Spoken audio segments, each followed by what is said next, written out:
আসসালামু আলাইকুম রহমতুল্লাহ। বিসমিল্লাহ, আলহামদুলিল্লাহ, আসসালাতু ওয়াসসালামু আলা রাসূলিল্লাহ ওয়া বাদ। সম্মানিত দর্শক শ্রোতা, আপনারা যারা আমাদেরকে দেখছেন, সবাইকে যাকাত সম্প্রসারণ কার্যক্রম কর্তৃক আয়োজিত 47তম অনলাইন আলোচনায় স্বাগত জানাচ্ছি। যেমনটি আপনারা দেখতে পাচ্ছেন, আজকের অনলাইন আলোচনার বিষয় বাংলাদেশের প্রেক্ষাপটে জাকাত ব্যবস্থাপনা ও আদায় পদ্ধতি। ইনশাল্লাহ এই বিষয়ে আলোচনা করবেন আমাদের বক্তা, যার গবেষণার আলোকে আজকের এই আলোচনা অনুষ্ঠিত হচ্ছে, ডক্টর সৈয়দ রেজওয়ান আহমেদ স্যার, অধ্যক্ষ, সৈয়দপুর সৈয়দিয়া শামসিয়া ফাজিল মাদ্রাসা, জগন্নাথপুর, সুনামগঞ্জ। আজকে এই প্রোগ্রামের স্বাগত বক্তব্য রাখবেন জাকাত সম্প্রসারণ কার্যক্রমের সম্মানিত প্রতিষ্ঠাতা সৈয়দ হাম্মাদুল করিম স্যার। প্রোগ্রামের শুরুতেই আমরা বরাবরের মতোই আমাদের ঐতিহ্য অনুযায়ী পবিত্র কালামে হাকিম থেকে তেলাওয়াতের মধ্যে দিয়ে শুরু করব। পবিত্র কালামে হাকিমের তেলাওয়াত করার জন্য অনুরোধ করছি চট্টগ্রাম বিশ্ববিদ্যালয় ইসলামিক স্টাডিজ বিভাগের শিক্ষার্থী মোহাম্মদ তানবীর আহমদ ভাইকে। তানবীর আহমদ ভাইকে পবিত্র কালামে হাকিম থেকে তেলাওয়াত করার জন্য অনুরোধ করছি। السلام عليكم ورحمة الله وبركاته. ওয়ালাইকুম আসসালাম রহমতুল্লাহ। أعوذ بالله من الشيطان الرجيم. بسم الله الرحمن الرحيم. يا أيها الناس اعبدوا ربكم الذي خلقكم والذين من قبلكم لعلكم تتقون. الذي جعل لكم الأرض فراشا والسماء بناءً وأنزل من السماء ماء فأخرج به من الثمرات رزقا لكم فلا تجعلوا لله أندادا وأنتم تعلمون.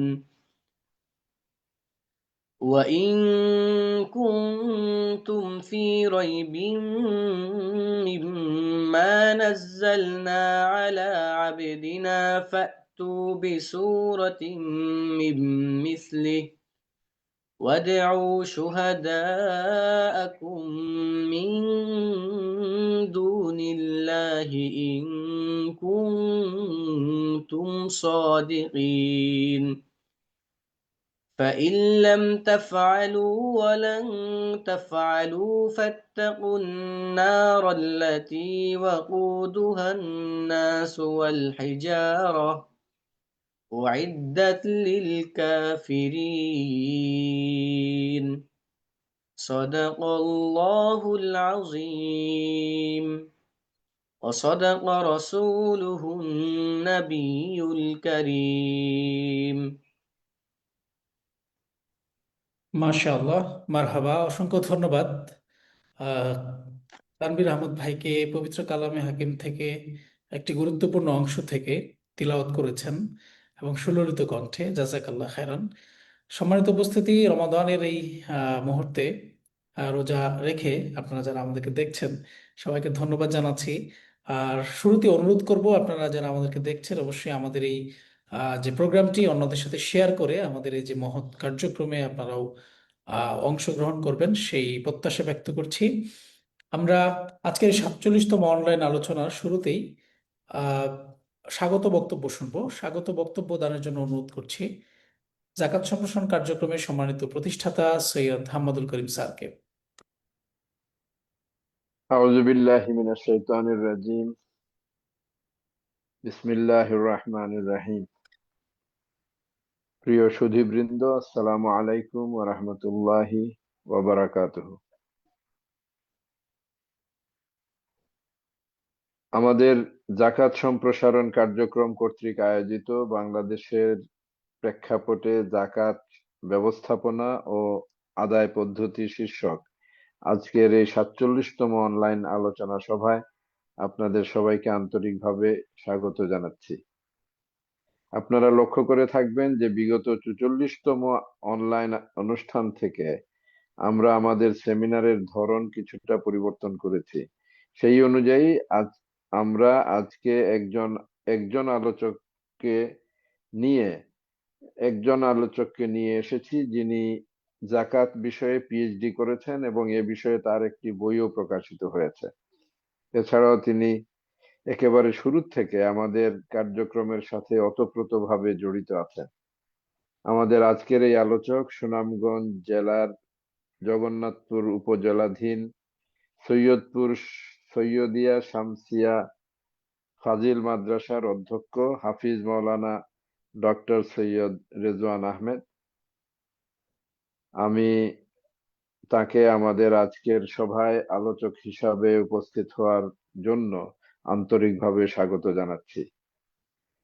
অন্যান্য বারের মতো এবারও আমি সবাইকে স্মরণ করিয়ে দিতে চাই যে ইতিমধ্যে আমরা জাকাতের বিভিন্ন বিষয়ের উপর প্রচার, প্রশিক্ষণ এবং প্রয়োগ বিষয়ক নানাবিধ কার্যক্রম পরিচালনা করার চেষ্টা করে আসছি।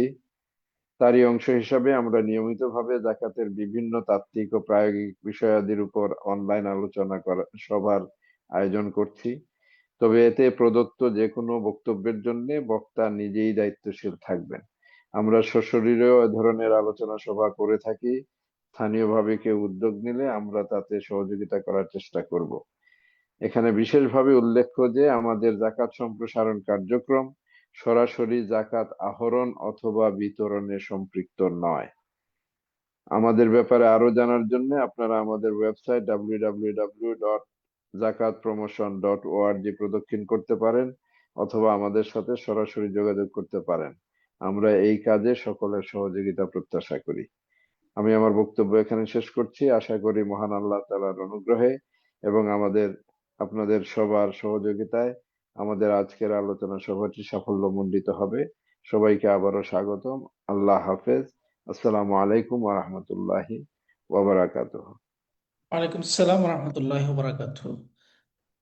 সৈয়দ হাম্মাদুল করিম স্যারকে অসংখ্য ধন্যবাদ স্বাগত বক্তব্য দেওয়ার জন্য এবং আমাদেরকে এই প্রোগ্রামের এবং জাকাত সম্প্রসারণ কার্যক্রমের সামগ্রিক বিষয়ে আলোকপাত করার জন্য। সম্মানিত উপস্থিতি, আমরা যেমনটি জানি যে আজকের বিষয় বাংলাদেশের প্রেক্ষাপটে জাকাত ব্যবস্থাপনা ও আদায় পদ্ধতি।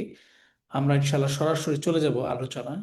আমাদের আজকের যিনি বক্তা, আমরা ইতিমধ্যে ঘোষণা করেছি ওনার নাম ডক্টর সৈয়দ রেজওয়ান আহমেদ স্যার, অধ্যক্ষ সৈয়দপুর সৈয়দিয়া শামসিয়া ফাজিল মাদ্রাসা, জগন্নাথপুর, সুনামগঞ্জ। ইনশাল্লাহ আমরা তার কাছ থেকে আলোচনা শুনব। আমি এই মুহূর্তে আলোচনা করার জন্য অনুরোধ করছি আমাদের সম্মানিত স্যারকে।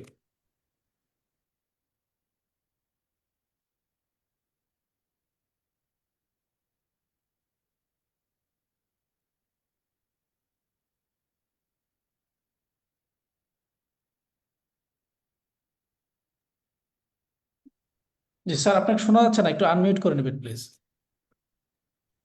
نحمده ونصلي على رسوله الكريم أما بعد فأعوذ بالله من الشيطان الرجيم بسم الله الرحمن الرحيم يا أيها الذين آمنوا لا تلهكم أموالكم ولا أولادكم عن ذكر الله ومن يفعل ذلك فأولئك هم الخاسرون وقال تبارك وتعالى في آية أخرى وفي أموالهم حق للسائل والمحروم وقال تبارك وتعالى قد أفلح المؤمنون الذين هم في صلاتهم خاشعون والذين هم عن اللغو معرضون والذين هم للزكاة فاعلون অধ্যকার ৪৭তম জাকাত সম্প্রসারণ কার্যক্রমের সেমিনারের সম্মানিত সভাপতি, জাকাত কার্যক্রম সম্প্রসারণের প্রতিষ্ঠাতা সভাপতি জনাব সৈয়দ হাম্মাদুল করিম, উপস্থিত আছেন প্রিয় সঞ্চালক ভাই লুৎফুর রহমান, উপস্থিত আছেন সম্মানিত সুধীবৃন্দ। আসসালামু আলাইকুম ওয়া রাহমাতুল্লাহি ওয়া বারাকাতুহু। আসসালামু রাহমাতুল্লাহি ওয়া বারাকাতুহু। স্যার আমরা তাহলে আহ, আমরা যেহেতু আপনার এই যে গবেষণা কর্মের উপর আলোচনা করব, আমরা একটি ছোট্ট করে শুরু করতে চাই প্রাথমিক আলোচনা দিয়ে। সেটা হচ্ছে যে আমরা তো জানি যে জাকাত একটি ফরজ ইবাদত। তো জাকাত সম্পর্কে একটা ধারণা মানুষের আছে, অনেক সময় সদাকা এবং জাকাতের মধ্যে অনেক সময় মানুষ গুলিয়ে ফেলেন। তো সদাকা কাকে বলে এবং জাকাত কাকে বলে, বা সদাকা এবং জাকাতের মৌলিক পার্থক্য কি, সেটা দিয়ে যদি আমরা শুরু করতে চাই স্যার। আপনি প্রথম পর্যায়ে আমাকে আলোচনার শুরুতেই জি স্যার। জাকাত এবং সাদাকা নিয়ে আলোচনার জন্য, সাদাকা সম্পর্কে কিছু বলার জন্য বলেছেন। জি স্যার। জি। পবিত্র কোরআনে সাদাকা শব্দ এসেছে জাকাতের নামের সাথে, মানে জাকাত শব্দের যে কথা, এই কথাই সাদাকা নিয়ে শুরু হয়েছে, যার কারণে আল্লামা মাওয়ারদি রহমতুল্লাহ আলাইহি বলেছেন, আস-সাদাকাতু যাকাতুন ওয়াজ যাকাতু সাদাকাতুন ইয়াফতারিকুল ইসম ওয়া ইয়াত্তাফিকুল মুসাম্মা। অর্থাৎ কোরআন ও সুন্নাহ পরিভাষায় যাকাত সাদাকা নামে যে অভিহিত হয়েছে, সাদাকা যাকাত, যাকাত সাদাকা নাম পার্থক্য হলো যে জিনিসের নামকরণ করা হয়েছে তা এক অভিন্ন। পবিত্র কোরআনে এসেছে খুয মিন আমওয়ালিহিম সাদাকাতান ওয়া তুতাহহিরুহুম বিহা। যাকাত এবং সদকার মৌলিক যে পার্থক্যটা আমি দেখতে পাচ্ছি, যে যাকাত আল্লাহর নির্দেশিত বাধ্যতামূলক প্রদেয় অর্থ, আর সাদাকা আল্লাহর নির্দিষ্ট ঐচ্ছিক প্রদেয় অর্থ। সাদাকা এই হইল বাহ্যিকভাবে আমার অংশগ্রহণ। অর্থাৎ as-সাদাকা, আমি যে জিনিসটা বলতে চাচ্ছি যে ওয়ামিনহুম মাই ইয়ালমিজুকা ফিস সাদাকাত, আল্লাহ পাক পবিত্র কোরআনে বলেছেন ওয়ামিনহুম মাই ইয়ালমিজুকা ফিস সাদাকাত। অন্যত্র এসেছে ইন্নামাস সাদাকাতু লিল ফুকারা ওয়াল মাসাকিন। এই যে শব্দটি কোরআনের সর্বপ্রথম যাকাতকে সাদাকা নামে যে ভূষিত করেছে, পরে যাকাত শব্দটি ব্যবহৃত হয়েছে। কোরআনে মক্কি সূরাসমূহ সম্মুখে রেখে চিন্তা করলে বোঝা যায় পবিত্র কোরআনের সর্বপ্রথম যাকাত শব্দটি ব্যবহৃত হয়েছে। সাদাকা বা সাদাকাত শব্দের ব্যবহার কেবল মাদানী সমাজেই হয়েছে। হাদিস দ্বারা প্রমাণিত যে লাইসা ফিমা দুনা খামসাতি আওসুকিম মিনাত তামরি সাদাকাতুন ওয়া লাইসা ফিমা দুনা খামসি আওয়াকিন মিনাল ওয়ারাকি সাদাকাতুন। অর্থাৎ 5 বছর ফসলের সাদকা নেই, 3 বছর থেকে 10 বছর বয়সের উষ্ঠির 5টি কমে সাদাকা নেই। এই সাদাকা মানে যাকাত। হযরত মুআয ইবনে জবল ইয়েমেনে প্রেরণ সংক্রান্ত যে হাদিস এসেছে, এখানেও সাদাকাকে যাকাত হিসেবে উল্লেখ করা হয়েছে যে আ'লামুহুম আন্নাল্লাহ ইফতারাদা আলাইহিম ফি আমওয়ালি সাদাকাতুন তুখাযু মিন আগনিয়াইহিম।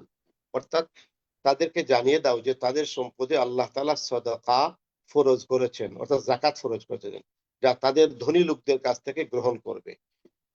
এসব ঘোষণা ও প্রকাশ্য বিধান যাকাত সম্পর্কে উদ্ধৃত হয়েছে, যদিও শব্দ ব্যবহৃত হয়েছে সাদাকা। যাকাত আদায়ে নিযুক্ত কর্মচারীকে মুসাদ্দিক, সাদকা আদায়কারী নামে অভিহিত করা হয়েছে, কেননা সে সাদকা একত্র করে ও প্রার্থী ভিখারীদের মধ্যে বন্টন করে। তবে প্রচলিত ব্যবহার যেন আমাদেরকে প্রতারিত না করে এবং কোরআন নাজিল হওয়ার সময় আরবদের ভাষায় ব্যবহৃত শব্দের মূল তত্ত্ব থেকে যেন আমরা বঞ্চিত হয়ে না থাকি, সেদিকে আমাদের অবশ্যই লক্ষ্য রাখতে হবে।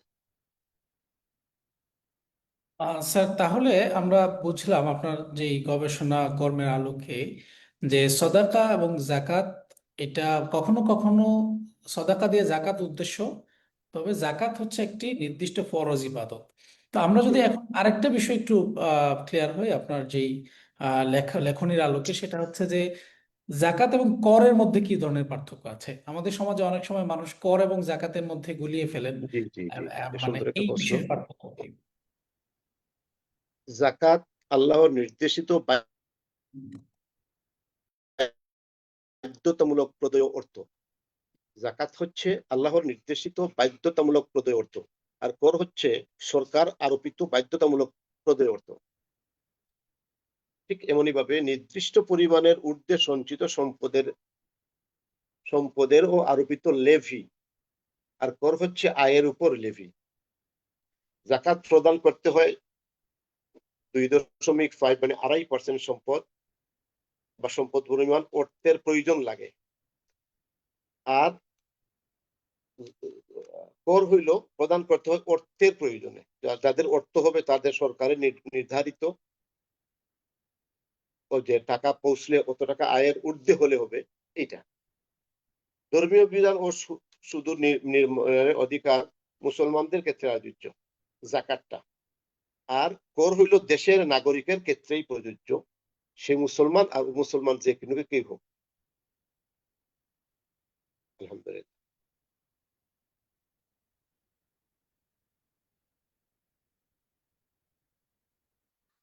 আমরা বুঝতে পারলাম যে জাকাত এবং যে করের মধ্যে মৌলিক পার্থক্য হচ্ছে একটা আল্লাহ সুবহানাহু ওয়া তাআলা নির্ধারিত বিধান, আর একটা হচ্ছে রাষ্ট্রের প্রয়োজনে রাষ্ট্র যে সমস্ত অতিরিক্ত জনগণের কাছ থেকে চার্জ করে সেটা।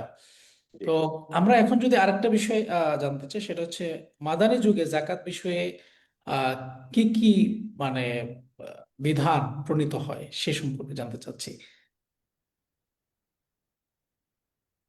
মুসলমানগণ মক্কায় দিনী দাওয়াত কাজে ব্যস্ত ছিলেন, এটা স্বীকৃত। মদিনায় পৌঁছার পর প্রকৃতপক্ষে সামাজিক ও সামষ্টিক জীবনযাপন শুরু করা হয়। জাকাতের ব্যাপারে মাদানী রীতি অত্যন্ত প্রকট, স্পষ্ট। এখানে শরিয়া পরিমাণ ধনমালের জাকাত ফরজ হওয়ার শর্ত ও পরিমাণ এবং তার ব্যয়ের ক্ষেত্রে সবকিছুই সুনির্দিষ্ট করে দেওয়া হয়েছে। মদিনা শরীফে অবতীর্ণ কোরআনের জাকাত ফরজ হওয়ার ঘোষণা স্পষ্ট আদেশের মাধ্যমে এসেছে।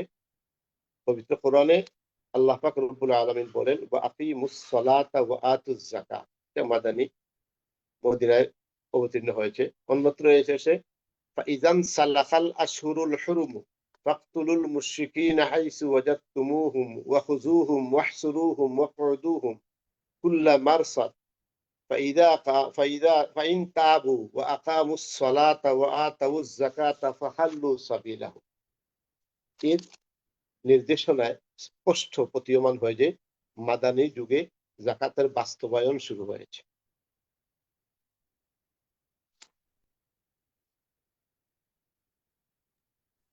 স্যার, এই অবস্থায় আমরা যেটা বলছিলাম সেটা হচ্ছে যে মাদানী যুগে জাকাতের যে আহ, বিধান সেটা তো আমরা স্পষ্ট জানলাম, সেটা ফরজ হওয়ার বিষয়টি।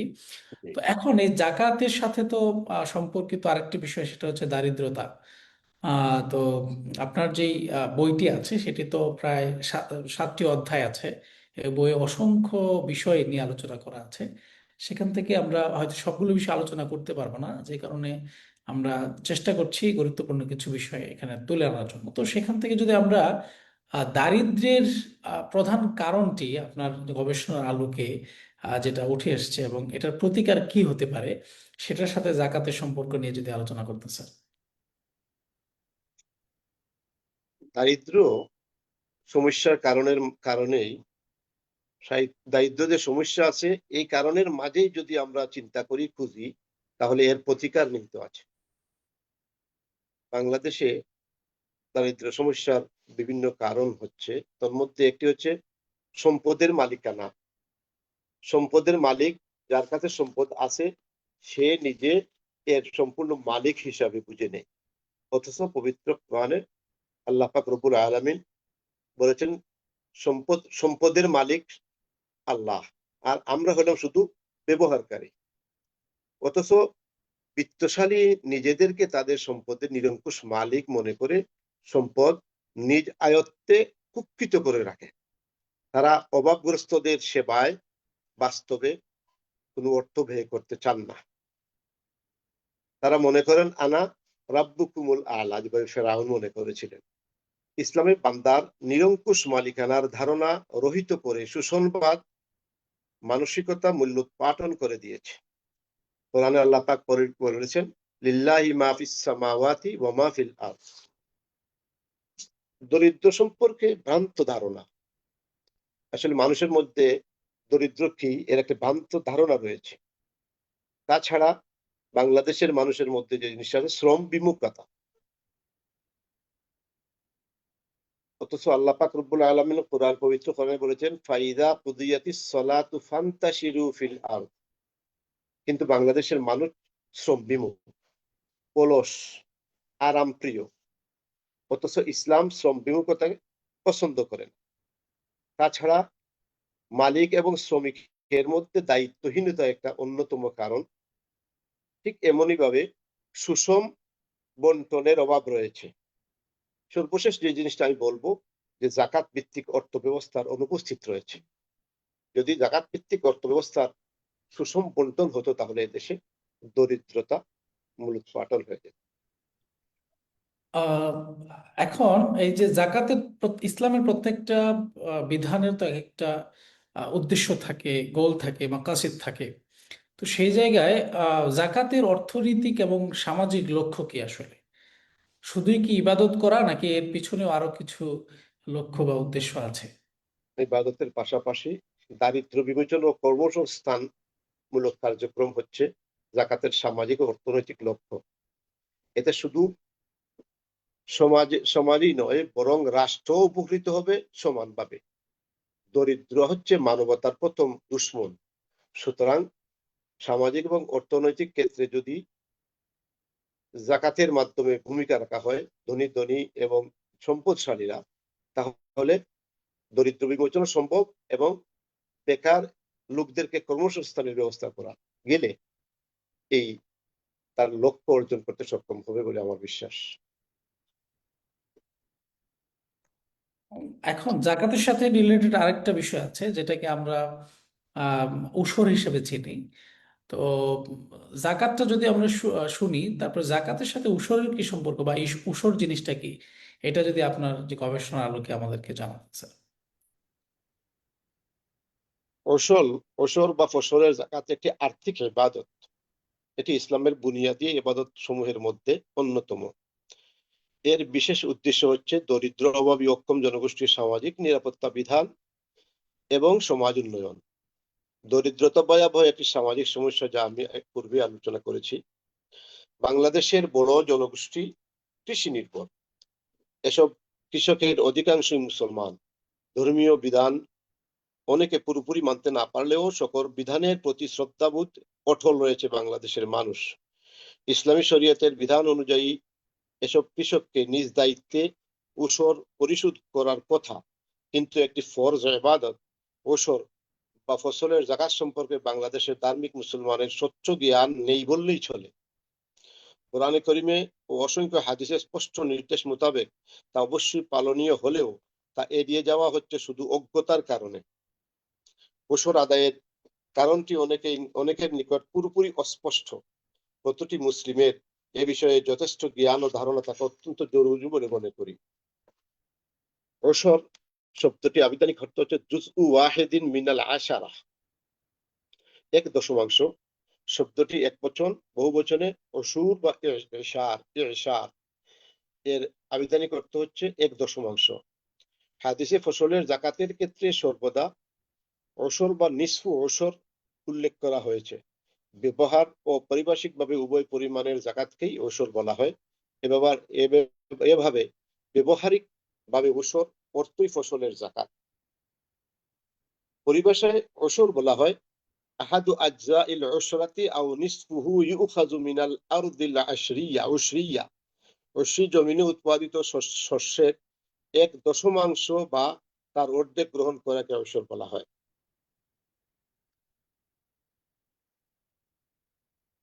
আমি জানি না স্পষ্ট করতে পারছি কিনা। যদি আল্লাহর দেওয়া প্রাকৃতিক পানি দ্বারা জমি আবাদ করা হয় তাহলে এক দশমাংশ, আর যদি নিজস্ব পানি দ্বারা আবাদ করা হয় তাহলে নিশ্চয় ওসর বা 20 ভাগের 1 ভাগ আদায় করতে হয়। ফসল করতে যা খরচ হয়েছে সেসব খরচ বাদ দিয়ে হিসাব করা হবে না, বরং জমিতে যতটুকু ফসল হয়েছে, ততটুকু উৎপাদিত হয়েছে, তার মাঝে এক দশমাংশ দান করে দিতে হবে। এটাই বিধান। কর্মচারী বেতন, গাড়ি ভাড়া ইত্যাদির জন্য ফসলের মূল্য ও ফসল বাদ দিয়ে দশমাংশ গণনা করা যাবে না, বরং যাই উৎপন্ন হলো এর মধ্য থেকে এক দশমাংশ দান করতে হবে। আমরা স্যার এখন জাকাত ব্যবস্থাপনা তে চলে যাব, যেহেতু আজকে আমাদের আলোচনার একটি গুরুত্বপূর্ণ অংশ হচ্ছে বাংলাদেশে জাকাত ব্যবস্থাপনা। তো সে জায়গায় প্রচলিত জাকাত ব্যবস্থা, আমাদের বাংলাদেশের যে প্রচলিত জাকাত ব্যবস্থা, সেটি নিয়ে যদি একটু আমাদেরকে জানাতেন, এবং পাশাপাশি আপনার যে গবেষণার আলোকে সেই ত্রুটি আহ, বা যদি এটার কোনো অ্যাডভান্টেজ থাকে সেগুলোর যে ত্রুটিগুলো আছে, অ্যাডভান্টেজগুলো আছে, সেগুলো যদি আমাদের সামনে একটু বর্ণনা করতেন স্যার। প্রচলিত জাকাত ব্যবস্থার ত্রুটিটা আমরা আগে জানতে চাচ্ছিলাম, যে আমাদের এখানে যে ব্যবস্থা আছে সেই ব্যবস্থায়। বাংলাদেশের প্রচলিত জাকাত ব্যবস্থায় পুরোপুরি শরীয়ত বা বাস্তবসম্মত নয়, ফলে জাকাতের সুফল পাওয়া যাচ্ছে না, এটা আমার ধারণা। এর মধ্যে কয়েকটি কারণ আমি নিয়ে এসেছিলাম। তার মধ্যে একটি হচ্ছে জাকাত আদায় ও বন্টনে যথার্থ কর্তৃপক্ষ বা নিয়ম না থাকা। অর্থাৎ ইসলামের দৃষ্টিকোণ থেকে জাকাত উত্তোলন ও বন্টনের দায়িত্ব সরকারের। বাংলাদেশ পৃথিবীর অন্যতম বৃহত্তর মুসলিম রাষ্ট্র হওয়া সত্ত্বেও ইসলামী রাষ্ট্র না হওয়ায় এখানে সরকারি ব্যবস্থাপনায় জাকাত উত্তোলন ও বন্টনের কোনো সুনির্দিষ্ট উদ্যোগ নেই। তাই এদেশের মুসলমানগণ ব্যক্তিগত উদ্যোগে জাকাত প্রদান করে থাকেন। তারা মাদ্রাসা, লিল্লা বোর্ডিং কিংবা ফকির মিসকিনকে বিচ্ছিন্নভাবে জাকাতের অর্থ প্রদান করে থাকেন। কিন্তু বাস্তবতা হচ্ছে ব্যক্তিগত পর্যায়ে শাড়ি লুঙ্গি বিতরণ বা অল্প পরিমাণ নগদ অর্থ বিতরণের ফলে সমাজ থেকে দারিদ্র বিমোচন হচ্ছে না। আবার কোনো কোনো ক্ষেত্রে বিশৃঙ্খলা বিপর্যয়ও লক্ষ্য করা যায়। অন্যদিকে যদিও কোনো সংগঠন বা সংস্থা জাকাত আদায় ও বন্টন করে থাকে, তবে তাদের মাঝে পারস্পরিক সমন্বয়হীনতা লক্ষ্য করা যায়। ফলে জাকাত যে দারিদ্র বিমোচন বা সামাজিক নিরাপত্তার গ্যারান্টি, তারও সুফল পাওয়া যাচ্ছে না। জাকাতের মূল উদ্দেশ্য হচ্ছে জাকাত গ্রহীতাকে আত্মনির্ভরশীল করে তোলার মাধ্যমে গ্রহীতার পর্যায়ে থেকে দাতার পর্যায়ে উন্নীত করা। কিন্তু বর্তমানে বাংলাদেশে প্রচলিত জাকাত পদ্ধতির ফলে দরিদ্র জনগোষ্ঠীর ভাগ্যের কোনো পরিবর্তন তো হচ্ছেই না, বরং তাদের দরিদ্রকে লালন করা হচ্ছে বলে আমি মনে করি। তাছাড়া জাকাত সম্পর্কে যথাযথ জ্ঞানের অভাব রয়েছে, মানুষের মধ্যে সুস্থ মানসিকতার অভাব রয়েছে।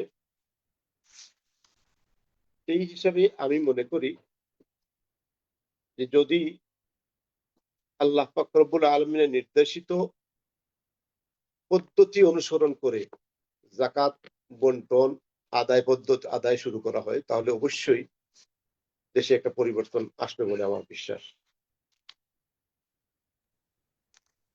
স্যার এই জায়গায় আপনার তো কিছু প্রস্তাবনা, আপনার এই যে গবেষণা, যে গ্রন্থ জি। দিয়েছেন, সেই মানে ত্রুটিগুলো যে যেগুলো আছে আপনি আইডেন্টিফাই করেছেন, সেখানে এগুলো ত্রুটি দূর করার জন্য কি ধরনের প্রস্তাবনা আপনি বের করেছেন, বা আপনি কি ধরনের সাজেশন দিচ্ছেন আসলে? আমি এই বিষয়ে জাকাত ব্যবস্থাপনা সুষ্ঠুভাবে পরিচালনার কিছু সুপারিশ নিয়ে এসেছিলাম।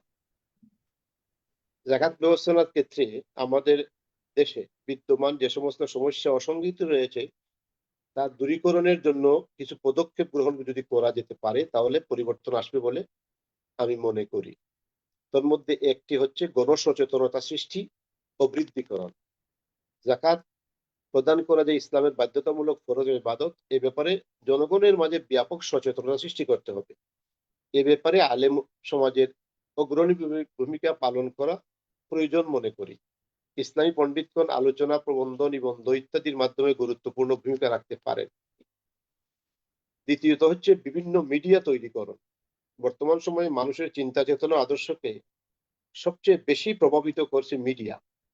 অতএব যে সকল সংগঠন, সংস্থা বা প্রতিষ্ঠান জাকাত আদায় করে তা প্রিন্ট ও ইলেকট্রনিক মিডিয়া সৃষ্টির পিছনে জাকাতের টাকা খরচ করতে পারে। উল্লেখ্য, এ ব্যাপারে ইসলামী চিন্তাবিদদের সুষ্ঠু ফতোয়াও রয়েছে। সার্বিক দিক দিয়ে মনস্তাত্ত্বিক পরিবর্তন হওয়া প্রয়োজন মনে করি। জাকাতের মূল চেতনা হচ্ছে সামষ্টিকভাবে উত্তোলন ও বিতরণ। অতএব ব্যক্তিগতভাবে জাকাত প্রদানের যে পদ্ধতি আমাদের দেশে প্রচলিত আছে, তার পরিবর্তন হওয়া দরকার মনে করি। পাশাপাশি জাকাত প্রদান ও গ্রহণ যে দয়ার দান নয়, বরং আল্লাহ কর্তৃক বিত্তবানদের সম্পদে দরিদ্রদের নির্ধারিত অধিকার, তা দাতা ও গ্রহীতা উভয়ের চিন্তা চেতনার বদ্ধমূল হওয়া দরকার। এছাড়া জাকাত প্রদানের ক্ষেত্রে ফাঁকি দেওয়ার প্রবণতা পরিহার করে সম্পদকে যথাযথভাবে হিসেব করে দেওয়ার দরকার মনে। বিভিন্ন সংগঠন সংস্থার মাধ্যমে এককভাবে জাকাত প্রদান করলে পরিবর্তন হবে বলে আমার বিশ্বাস। জাকাত প্রদানের সময় নির্ধারণ না করা, এটা একটা প্রয়োজন মনে করছি। রমজান মাসে জাকাত আদায় করা উত্তম, তবে এ ধারণার উপর ভিত্তি করে প্রায় সকল জাকাতদাতাই উক্ত মাসে জাকাত প্রদান করা থাকেন। ফলে এ মাস ছাড়া বাকি 11টি মাসে দরিদ্র জনগোষ্ঠী, প্রাকৃতিক দুর্যোগ, দুর্ঘটনা কবলিত মানুষ জাকাত থেকে কোনো ধরনের সহযোগিতা পান না। তাই ব্যক্তি পর্যায়ে কিংবা সামষ্টিক পর্যায়ে হোক, রমজান মাসকে জাকাত নির্ধারণী মাস হিসাবে গ্রহণ করে যে টাকা বের করা হয় তা বছরব্যাপী খরচ করার ব্যবস্থা থাকার দরকার বলে মনে করি। এই হচ্ছে, আরো কিছু সুপারিশ আছে, লম্বা হয়ে যাবে। আমি সবশেষে যে মনে করি যে জিনিসটা রাষ্ট্রীয়ভাবে সুনির্দিষ্ট পন্থায় জাকাত উত্তোলন করার প্রয়োজন।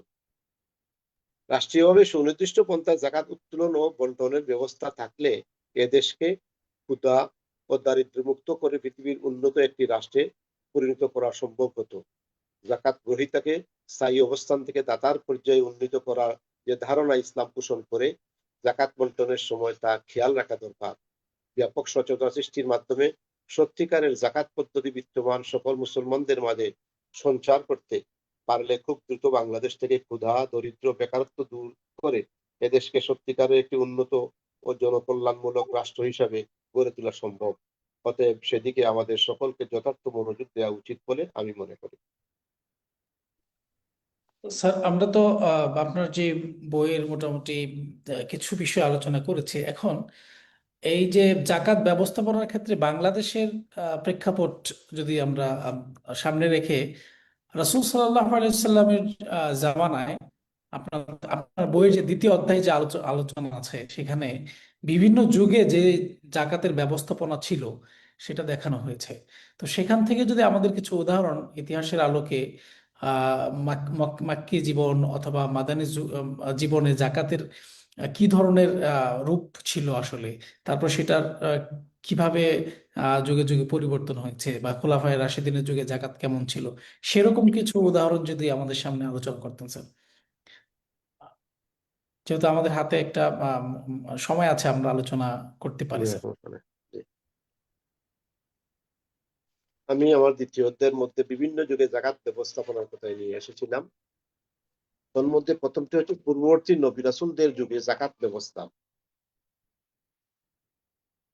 ইসলামে জাকাত ফরজ হওয়ার পিছনে মূল কারণ হলো সমাজ থেকে দরিদ্র বিমোচন ও সুখী সমৃদ্ধ সমাজ ব্যবস্থা গড়ে তোলা, সমাজ থেকে শোষণ দূরীভূত করে শান্তি প্রতিষ্ঠা করা, ধনীদের থেকে নির্ধারিত হারে সম্পদ গ্রহণ করে তা গরিবদের মাঝে দান করার মাধ্যমে দরিদ্র জনগোষ্ঠীকে সমৃদ্ধশালী ও স্বাবলম্বী করা, এটাই বাস্তবের মূল লক্ষ্য। এরই আলোকে ইসলামের আবির্ভাব শুরু হয়েছে, জাকাত শুরু হয়েছে আদম আলাইহিস সালাম থেকে, আর তার পূর্ণতা লাভ করেছে আমাদের নবী হযরত মুহাম্মদ সাল্লাল্লাহু আলাইহি ওয়াসাল্লামের মাধ্যমে।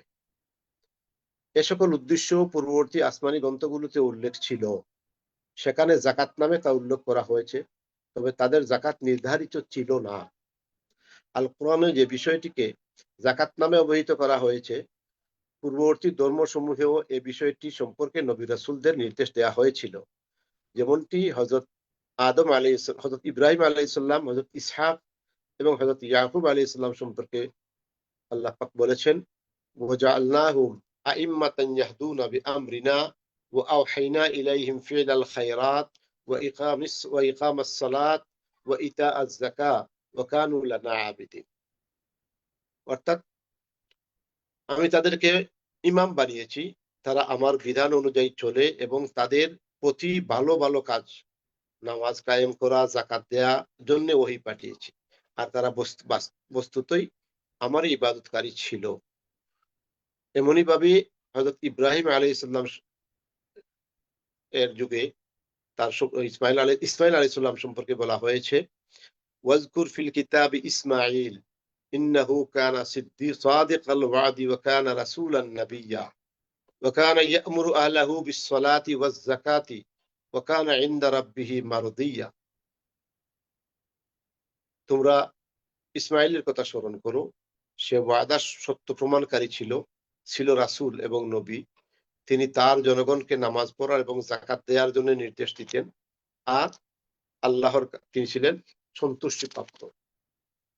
বনি ইসরাইলের সাথে চুক্তির বর্ণনা প্রসঙ্গে এসেছে, ওয়াইজ আখাযনা মিসাকা বানি ইসরাঈল লা তা'বুদুনা ইল্লাল্লাহ ওয়া বিল ওয়ালিদাইনি ইহসানা ওয়া যিল কুরবা ওয়াল ইয়াতামা ওয়াল মাসাকিন ওয়া কুলু লিন-নাসি হুসনান ওয়া আকিমুস সালাতা ওয়া আতাউজ যাকাত। অর্থাৎ আমরা যখন বনি ইসরাইলের কাছ থেকে প্রতিশ্রুতি নিয়েছিলাম এই বলে যে তোমরা আল্লাহ ছাড়া আর কারোর বন্দেগী করবে না, পিতামাতার সাথে আন্তরিকভাবে ভালো ব্যবহার করবে, নামাজ কায়েম এবং যাকাত আদায় করে। মহান রব্বুল আলামিন অন্য আয়াতে বলেন, ওয়ালাকাদ আখাযাল্লাহু মিসাকা বানি ইসরাঈলা ওয়া বা'আসনা মিনহুম 12 নাকিবা ওয়া ক্বালা আল্লাহু ইন্নী মা'আকুম লাইন আকামতুমুস সালাতা ওয়া আতাইতুমুজ যাকাত। ঠিক এমনি ভাবে দুলুনায় থাকাকালে হযরত ঈসা আলাইহিস সালাম বলেছিলেন, ওয়া আওসানি বিস সালাতি ওয়াজ যাকাতি মা দুমতু হাইয়া। আহলে কিতাব সম্পর্কে আল্লাহ তাআলা বলেন, ওয়া ইউকিমুস সালাতা ওয়া ইউতুজ যাকাতা ওয়া যালিকা দীনুল কাইয়্যিমা। যাকাতের বর্ণিত সকল উদ্দেশ্য পরবর্তী আসমানি এগুলোতে উল্লেখ ছিল, তবে সেখানে যাকাত নামে যা উল্লেখ করা হয়নি।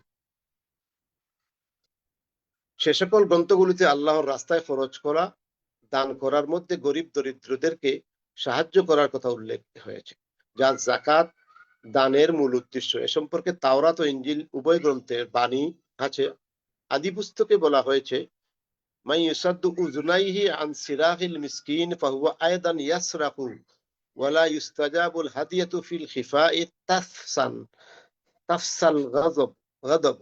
যে দরিদ্রের ক্রন্দনে কর্ণরোধ করে সে আপনি ডাকিবে কিন্তু উত্তর পাইবে না, গুপ্তধন শান্ত করে ক্রোধ, আর বক্ষস্থলে দত্তপূর্ণ শান্ত করে প্রচন্ড ক্রোধ।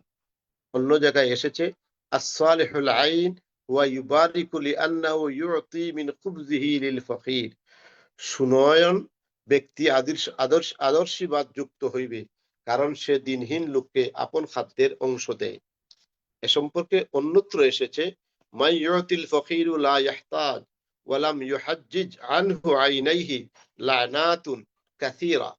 যে দরিদ্রকে দান করে সে পরমুখ মুখামুখি হয় না, আর যে তার চক্ষুদ্বয় আড়াল করে তার উপর অশেষ দম্পতি হয়। এর প্রেক্ষিতে বলা যায় যে দরিদ্র দুর্বল লোকেরা সক্ষম ধনী শ্রেণীর লোকদের দয়া ও অনুগ্রহের অধীন বেঁচে থাকতো। যখন তাদের মধ্যে আল্লাহ প্রেম, পরকালের ভয়, জগৎ এবং কিংবা জনগণের কাছ থেকে প্রশংসা ও খ্যাতি লাভের ইচ্ছা জাগতো, ঠিক তখনই তারা কিছু দান করত। পরিমাণ তার যত সামান্যই হোক না কেন, দুর্বল ও দরিদ্র জর্জরিত লোকেরা ঠিক তখনই ধনীদের কাছ থেকে কিছু একটা পেতে পারত। তখন এই ধনীরা বড় দাতা ও বদান্যতা সম্পন্ন লোক বলে প্রশংসিত হয়। কিন্তু তারা যখন ধন, প্রেম ও স্বার্থপরতার অন্ধ হয়ে যেত, তখন দরিদ্রদের ছটফট করে মৃত্যুর কোলে ডলে পড়া ছাড়া কোনো পরিণত হতো না। এই অনুগ্রহ দানের ব্যাপারে সম্পূর্ণরূপে ব্যক্তির ইচ্ছার উপর ছেড়ে দেওয়া হয়েছিল। এটা হচ্ছে আমি যে জিনিসটা মনে করি যে পূর্ববর্তী নবী যুগের অবস্থান। দরিদ্র বিমোচনে মক্কি যুগের কোরআনের বিধান আছে। যেমন কোরআনে মিসকিনদের খাবার দেয়া ইমানের অঙ্গ হিসাবে বলা হয়েছে। স্যার এটা মাক্কি যুগের যেই জাকাতের বিধান, এটা তো ফরজ জি, ছিল না। ফরজ না হইলেও হুম, কিন্তু এটা এটা কিছু নির্দেশ এসেছে, জি। যে নির্দেশ পবিত্র করা হয়েছে মালকে, এটা এইরকম কিছু ইঙ্গিত এসেছে। তো সেই মাক্কি যুগের এই যে ফর্ম অফ জাকাত আমরা যেটাকে উৎসাহ বলছি, দান করা এক হয়েছে। ধরনের জাকাত, হ্যাঁ, সেটার ক্ষেত্রে কি ধরনের জাকাত মানে প্রচলিত ছিল, বা কি ধরনের মানুষজন কি ধরনের কাজগুলো করতো আসলে, বা কি মানুষকে দান করতো, এই বিষয়গুলো আছে কিনা স্যার? এই বিষয়ে যে জিনিসটা বোঝা গেছে যে আল্লাহ পাক রব্বুল আলামিন মক্কি জীবনে তো বলেছেন, মানে ইমানের অঙ্গ হিসেবে আখ্যায়িত করেছেন। তারা খাওয়ানো মিসকিনদের পোশাক, মানে বিভিন্ন ভাবে দেখা গেছে যে তারা খাওয়াইতো। তারা বেশিরভাগ যে জিনিসটা মিসকিনদের অধিকার আদায়ের জন্য উৎসাহ সেই সময় প্রদান করা হয়েছিল, কিন্তু তাদের যে বিষয়টি হচ্ছে যে অধিকার আদায়ে তারা কিন্তু এই জিনিসটা তাদের কাছে বোঝা ছিল না। তারা যে জিনিসটা তাদের যে এটা অধিকার আদায় করা তাদের জন্য দায়িত্ব, এই দায়িত্ববোধ থেকে তারা না করলেও মানবিক দিক থেকে তারা করতো বলে আমার বিশ্বাস। তারপর স্যার আমরা মাক্কি যুগ থেকে মাদানী যুগে কখন ফরজ হয় জাকাত দেওয়াটা, এবং প্রথম প্রাথমিক যুগে আসলে সাহাবায়ে কেরাম রাদিয়াল্লাহু আনহুম জাকাতটা কিভাবে দিতেন? আহ, এটার কোনো আহ, তুলনা বা পদ্ধতিটা কি ছিল আসলে, সেটা কি? মাদানী যুগে জি জি, মাদানী যুগের জাকাত মানে আদায় পদ্ধতি বা জাকাত প্রদানের হুম। পদ্ধতিটা কি ছিল আসলে? বাস্তবে আমি প্রথমেই বলেছি যে মদিনায় পৌঁছার পর প্রকৃতপক্ষে সামাজিক এবং সামষ্টিক জীবনযাপন শুরু করা হয়েছে এবং কিছু আয়াত আমি উপস্থাপন করেছিলাম। কিন্তু এ পর্যায়ে দেখা গেছে যে এই আল্লাহ পাক রব্বুল আলামিনের নির্দেশ বাস্তবায়নে মহানবী সাল্লাল্লাহু আলাইহি সাল্লাম যে জিনিসটি করেছেন, মুশরিকদের বিরুদ্ধে লড়াই করার থেকে বিরত থাকা এবং তাদের পথ উন্মুক্ত করার জন্য কয়েকটি শর্ত ছিল। যদি শিরিক থেকে তওবা করে, আর তার প্রমাণ হবে লা ইলাহা ইল্লাল্লাহ সাক্ষ্য দান, মুসলিমদের জন্য নামাজ কায়েম করা, ধনীদের মাল থেকে অভাবগ্রস্তদেরকে দান করা। মুশরিকদের প্রসঙ্গে আল্লাহ পাক রব্বুল আলামিন বলেছেন, ফাইন তাবু ওয়া আকামুস সালাতা ওয়া আতাউজ যাকাতা ফাইখওয়ানুকুম ফিদ-দীনি ওয়া নুফাসসিলুল আয়াতি লিকওমিন ইয়ালামুন। অন্যত্র এসেছে যে ইন্নামা ইয়ামুরু মাসাজিদাল্লাহি মান আমানা বিল্লাহি ওয়াল ইয়াউমিল আখির ওয়া আকামাস সালাতা ওয়া আতাজ যাকাতা ওয়া লাম ইয়াখশা ইল্লাল্লাহ ফাআসা উলাইকা আন ইয়াকুনু মিনাল মুহতাদিন। কিন্তু অমুসলিমদের কাছ থেকে যাকাত গ্রহণ সম্পর্কে দেখা গেছে যে এই খ্রিস্টানদের বনু তাগলিব নামক খ্রিস্টান গোত্রের সাথে হযরত ওমরের অবলম্বিত যে নীতির বর্ণনা দেওয়া হয়েছে, তার আলোকে আমরা বাস্তবতা বা সাধারণ কল্যাণের প্রয়োজনে এ পর্যায়ে নতুন কিছু বিবেচনা আনতে পারি। অর্থাৎ যে হাদিসটি এসেছে, তাগলিবের কাছ থেকে জিজিরা গ্রহণ করার ইচ্ছা করেছিলেন, তখন নুমান ইবনে জুররা বললেন, হে আমিরুল মুমিনিন, বনু তাগলিব একটা আরব গোত্র, ওরা জিজিরা দেয়া পছন্দ করে না। স্বর্ণরৌপ্য বলতেও ওদের মালিকানায় কিছু নেই, ওরা কৃষিজীবী, পশুপালক। শত্রুদের মধ্যে ওদের একটা প্রভাব প্রতিপত্তি আছে, এজন্য তাদের বিরুদ্ধে আপনার শত্রুদের আপনি সাহায্য করবেন না। তখন হযরত ওমর রাদিয়াল্লাহু তাআলা যাকাতের দ্বিগুণ পরিমাণ অর্থ দেওয়ার শর্তে তাদের সন্ধি করলেন।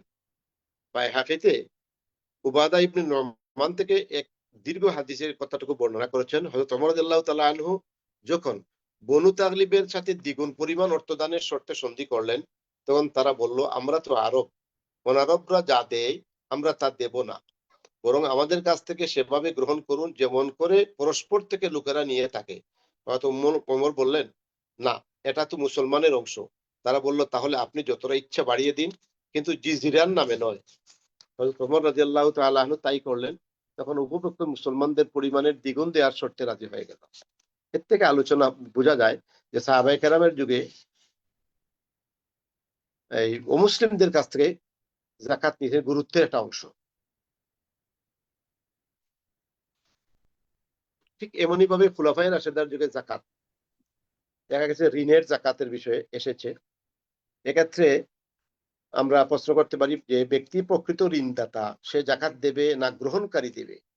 এক্ষেত্রে বিভিন্ন ফকি বিভিন্ন মত যদিও পোষণ করেছেন, তবে প্রসিদ্ধ সাহাবী তৎপরবর্তী অধিকাংশ ফিকহাবিদের অন্যান্যদের থেকে আলাদা পোষণ করেছেন। তারা মনে করেছেন ঋণ হচ্ছে দুই প্রকার। প্রথম প্রকার ঋণ হলো এমন ঋণ যা আদায় হওয়া ও ফিরে পাওয়া আছে। যেমন একজন সচ্ছল ব্যক্তি ঋণ গ্রহণ করেছে, সে তা স্বীকারও করে, আর তার কাছ থেকে তা ফেরত পাওয়ার নিশ্চয়ই আশা আছে। এরূপ অবস্থায় ঋণদাতা তার অন্যান্য হস্তকৃত মালামালের জাকাত দেবে। একথাটি হযরত ওসমান ও ইবনে ওমর, হযরত জাবির রাদিয়াল্লাহু তাআলা আনহু থেকে বর্ণনা করা হয়েছে। দ্বিতীয় প্রকার ঋণ হলো যে ফেরত পাওয়ার কোনো আশা নেই। হয়তো ঋণ গ্রহীতা খুব অর্থকষ্টে দিন কাটাচ্ছেন, তার সচ্ছলতার কোনো সম্ভাবনা নেই, অথবা সে ঋণের কথাকে অস্বীকার করে ফেলেছে। এরূপ অবস্থায় কি করা যায়? ঋণের টাকা যে কয় বছর পর ফেরত পাওয়া যাবে, তখন সেই কয় বছরের জাকাত একসাথে দিয়ে দেওয়া হবে, যা হযরত আলী রাদিয়াল্লাহু তাআলা আনহু বলেছেন। ঋণের টাকা ফেরত পেয়ে 1 বছরের জাকাত দেবে হাসান এবং ওমর ইবনে আব্দুল আজিজ মতে। অতীত বছরগুলোর মতো জাকাত দিতে হবে না, সেই বছরগুলো জাকাত দিতে হবে না, যে বছর ঋণের টাকা ফেরত পাওয়া যায়। এটা আমাদের ইবনে আবু হানিফা রহমতুল্লাহ আলাইহির মত প্রকাশ করেছে। সব মিলিয়ে আমাদের স্যার, আমরা যে জাকাত আদায় পদ্ধতি নিয়ে যদি কথা বলছিলাম, আপনার বইটার মূল উদ্দেশ্য ছিল সেটা। তো সেখানে বাংলাদেশের মোটা দাগে আমাদের, আপনি কিছু সুপারিশমালা আমাদের সামনে উপস্থাপন করেছেন, কিছু ত্রুটির কথা বলেছেন। তো সার্বিকভাবে একজন, আমি যদি সব শেষ দিকে এসে আপনার কাছে জিজ্ঞেস করি, সার্বিকভাবে একজন সাধারণ জাকাত দাতা আসলে তার জন্য সবচেয়ে সহজ উপায় কোনটি জাকাত দেওয়ার জন্য? সেটা কি কোনো প্রতিষ্ঠানের মধ্য দিয়ে, নাকি নিজেই দিবে? আর নিজে দিলে সেটা কিভাবে সে সহজভাবে সঠিক জায়গায় জাকাতটা দিতে পারবে স্যার? সবশেষ যদি আমরা আপনার কাছ থেকে এই বিষয়টা জানতে চাই। প্রশ্নটি আর একটু স্পষ্ট করলে আমার একটু হবে। বলছিলাম স্যার, একজন সাধারণ জাকাতদাতা সে কিভাবে সহজভাবে সঠিক জায়গায় জাকাতটা দিতে পারে? সেটা কি কোনো প্রতিষ্ঠানের মধ্যে দিবে, নাকি নিজেই আহ, দিবে আর কি মানুষকে, বা তার আত্মীয় স্বজনকে বা কাউকে, দরিদ্র মানুষকে কিভাবে দিতে পারে সহজে, সঠিকভাবে? বন্টন পদ্ধতিটা তো আসলে আল্লাহ পাক রব্বুল আলামিন তার কোরআনের মধ্যে 8টি খাতে বর্ণনা করেছেন। তার মধ্যে প্রথম যে দুটি ফকির ও মিসকিন। এখন এই দিকে চিন্তা করলে আসলে জাকাত দাতা যদি তার আগ্রহ তাকে দিতে, এর পূর্বে তো এসেছে জাকাত দেওয়ার আগ্রহ সচেতনতা সৃষ্টির জন্য সরকার গ্রহণ করবে, সরকার ব্যবস্থা করবে, যেহেতু সরকারি কোনো পদ্ধতি বাস্তবে নাই, তাই একজন ব্যক্তি তার জাকাতটা তিনি প্রদান করবেন। এখন প্রদান করতে গিয়ে যে আমাদের যে সমস্যা হচ্ছে, দেখা গেছে, আমি আমার এলাকা নিয়ে আমি একটু যাচাই করেছি, যে হাত পাতে সে পায়, যে ধনীদেরকে গিয়ে বলে আমাকে টাকা দেন, সেই টাকা পায়, তাকেই কিছু কিছু দান করে। এবং এরকম কিছু ব্যক্তি আছে সবার কাছেই যায়, সবার কাছ থেকেই নিয়ে আসে।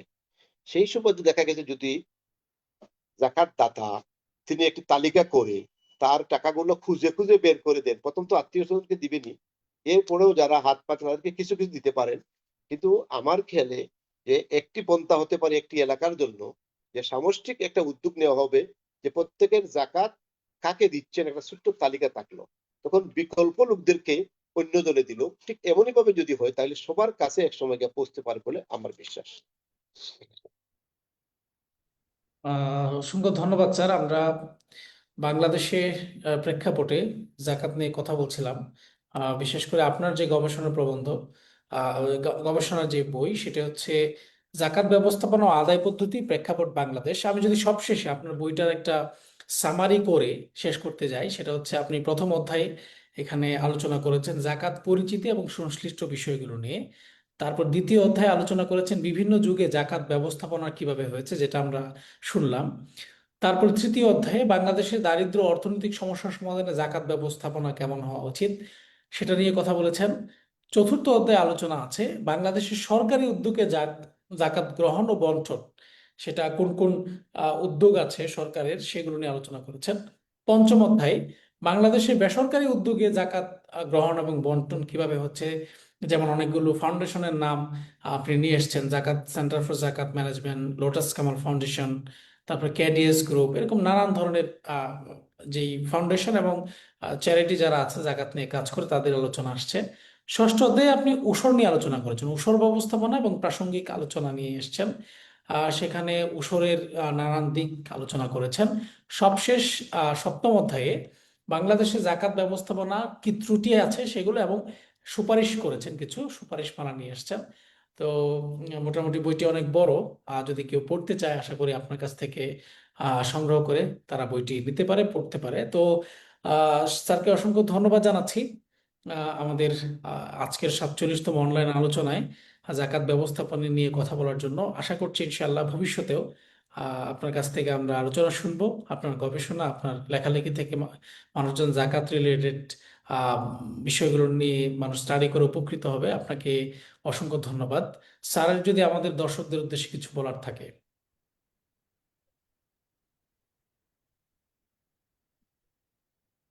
স্যার, আপনার যদি আমাদের দর্শকদের উদ্দেশ্যে কিছু বলার থাকে শেষ দিকে আমরা প্রোগ্রামের। উনি কানেক্টেড আছেন তো নাকি? স্যার সম্ভবত নেটওয়ার্কে একটু সমস্যা আছে। ধন্যবাদ।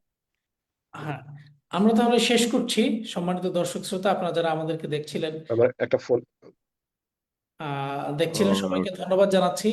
আশা করছি ইনশাল্লাহ আমাদের পরবর্তী সেশনে সবাই থাকবেন এবং জাকাত সম্পর্কে যেই কথাগুলো হয় আমাদের চ্যানেলে সেগুলো আপনারা প্রচার করবেন এবং মানুষের কাছে সেগুলো পৌঁছে দিবেন এবং আমাদের এই জাকাত শিক্ষা কার্যক্রম যেন মানুষের কাছে, মানুষের কাছে, সাধারণ মানুষের কাছে, সব মানুষের কাছে পৌঁছে যায়, সেই প্রচেষ্টা অব্যাহত রাখবেন। সবাইকে ধন্যবাদ জানাচ্ছি। আসসালামু আলাইকুম ওয়া রাহমাতুল্লাহি ওয়া বারাকাতুহু।